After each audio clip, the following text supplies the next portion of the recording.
আজকে আমি আমার এক সাদিককে নিয়ে বাইর হলাম, একটি পার্কে যাব।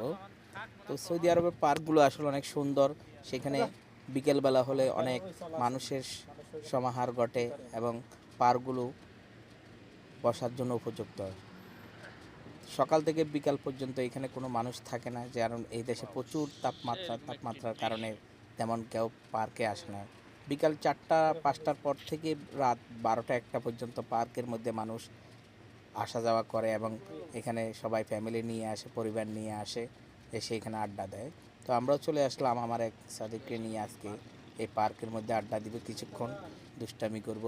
দেখুন, পার্কে আসলে আসলে পার্কের যে প্রাকৃতিক পরিবেশ, এই পরিবেশটা দেখলে বাংলাদেশের কথা মনে পড়ে এবং এখানে কিছু সময়ের জন্য হলো আমরা গাছের ছায়ার নিচে বসি এবং প্রাণ খুলে নিঃশ্বাস নিই। আসলে এখানে আসলে এখানে আসলে আমরা বাংলাদেশের সেই সবুজে শ্যামলে ঘ্রাণ পাই।